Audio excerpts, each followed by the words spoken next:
Okay, this is another video, because I ain't finished yet. No way. While we're cleaning up the house, and cleaning out the closet, let's tell the good Lord about a few other things, shall we? We might as well, because, let's face it, I could not upset the hive any more than I have. I'd also like to tell you all a little bit about my experience of, what can I say? What shall I call it? Okay, let's call it using their weapons against them. Right. So, come March this year, on lockdown, the whole country's on lockdown, the whole world's on lockdown for the first time. Everybody's inside scared. Not me. I've got my little brain working. Now, at that time, I was aware of every car in my area, every magpie, every bird, every sound, and I was aware of the traffic flow. I pretty much knew the same cars. Anyways, so I worked out that they were going to come for me before they come for me, by the way, because I can see into the future. So I was preparing for something coming for me. So I decided to turn to the Lord just in time. And I did. Then I started reading the Bible. Then I started out doing my ministry, but everybody rejected me, and all my gifts, all my goodwill was rejected. Anyway, I came home forlorn, but not browbeaten. Okay? And then I started reading the Bible. And then I thought, okay then, I became obsessed with his number 7. So I thought, okay then, 7. So I got 7 candles, 7 runner beans, 7 bells, 7 something else, and a piece of holly, a cherub, and I made a cross myself out of 2 pieces of wood and some blue tack, and I shaped the body of Christ, and I put some nails in his hands and his feet. Now I didn't know whether I was doing the right thing or not. I do apologise if it was wrong. And then I got some red nail polish, and I painted the blood on the nails in the hand, which I know all about, remember? So, and I was praying every night.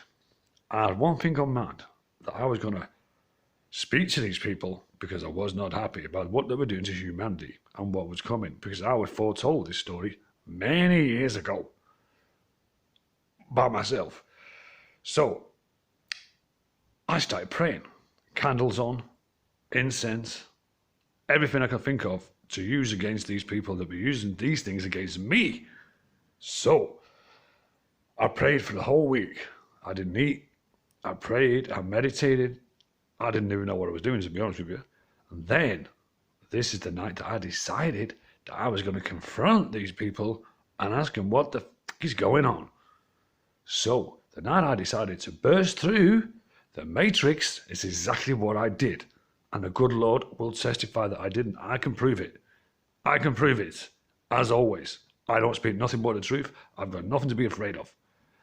Oh, by the way, Lord, if you do make me somebody, I don't know if you do, I will just say now that I will be a thorn in the side of any kingdom or empire you decide to put me in. I will kiss ass, and I will kick it good, and I will tell you everything that I found out. And if I ever transgress, I will gladly put my head on the chopping block myself, and I will pull the string myself, no problem. And that's the deal. Anyway, getting back. So, I decided I was going to break through the matrix. Now, I was aware of the TV could see you and hear you because of the red mercury. I don't want to go too much into it, but you can get it from a sewing machine, a Singer sewing machine, and it was in the back of the old TVs in the old days because I seen it. And we used to play with mercury as kids in my hand. And then they put it in my friggin' mouth. Now, you tell me. But anyways, I decided to burst through the matrix and confront high command. I ended up with Moloch on my TV. That's right. Moloch on my TV. Because I was aware that doing Alpha State REM daytime dreaming, basically, I time traveled, okay? I managed to slip through the gap. And I know how I did it, and I can do it again, but I don't want to, because I was like, what have I done?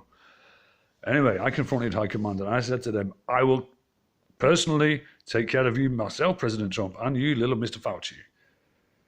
And the next minute, Moloch appeared on my TV in the corner. And if you don't believe me, I have a video on my old channel that I can show everybody, which I've already shown everybody at the time. But everybody said I was crazy, which is fine. Anyways, I'm having a go at Trump and Fauci. I am not happy. And next minute, one pops up on the corner. And I thought, shit, I know who that is. I know who he is, and he knows me. And I looked at him and I said, you can go and F right off. And I carried on with my tirade with Mr. Trump and Mr. Fauci. Next minute, this white line appeared on my TV, very thin. You see this line here? It was thin and it was white. And I thought, what is that? Now I've got Trump, Fauci, Moloch, and now this white line, which straight away when I seen it, it had Greek writing inside the bar. But it was written this way, so I couldn't turn my head to see what it says.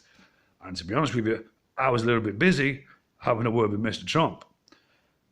Anyways, and this white bar got bigger. And yes, I have a video to prove it. And it's got bigger and bigger. And as it was getting bigger, I had a funny feeling that whoever this white bar was having a word with Moloch. Anyway, I realised what I'd done after they finished. And I'd broke through the atmosphere, screaming out to High Command that I am not having this, and you're not doing this to the children. Anyways, and then I went out the next day, and I seen somebody who passed away 10 years ago. And I thought, shit. And he had a mask on. So did I. No, I didn't have a mask on. No, I didn't.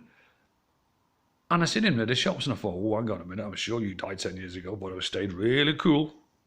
I just said, hey, how's it going, Keith? And don't forget he had a mask on, but I still recognised him because I don't remember, forget nothing. And he went, oh, yeah. And I walked off and I thought, wait a minute. Now, I know he died because he's a fisherman. And when fishermen die, they give away the fishing gear to the friend. And a friend of mine, the one who said I was mental, got his fishing gear, so I know he died. So it's a little bit confusing. However, if you've seen the film Inception, that's what we're talking about.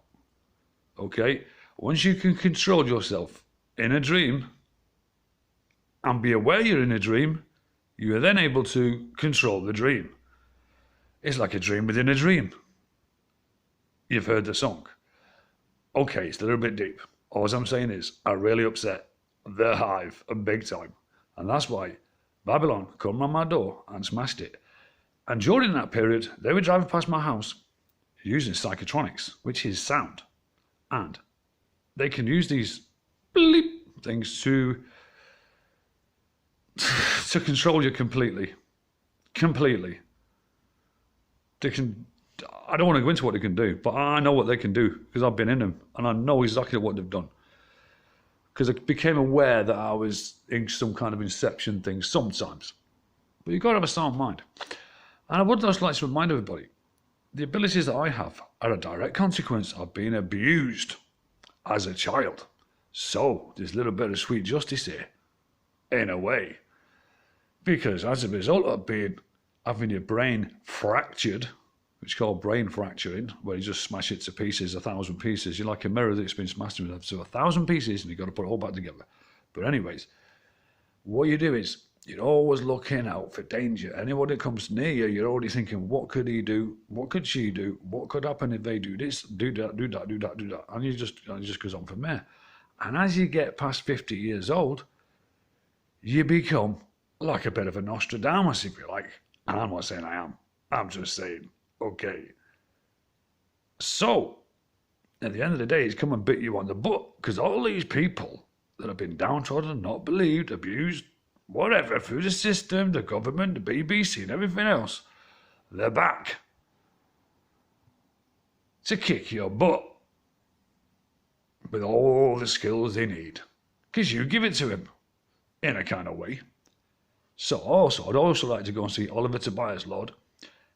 Yes, the Bournemouth Prime Minister, who apparently saved somebody outside the House of Commons who got stabbed, and he saved his life. Well, I would like you to go and look for a video where that might not be true, sir, Lord. I've seen the video. I'm very suspicious. Let's just say that. And you know what these Masons are like? Once you get past the third degree, you have to carry out orders and do nasty things to nice people. Anyways, that's my rant over for now.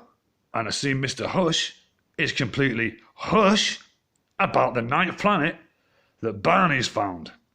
You can't make this shit up. Mr. Hush is Hush.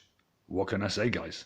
It must be stuck in the basement in Seattle, up a pub market, down a public stairs, under Bagels Bag, sticking door, on the right, and it seems locked to me. Good night. I love you all.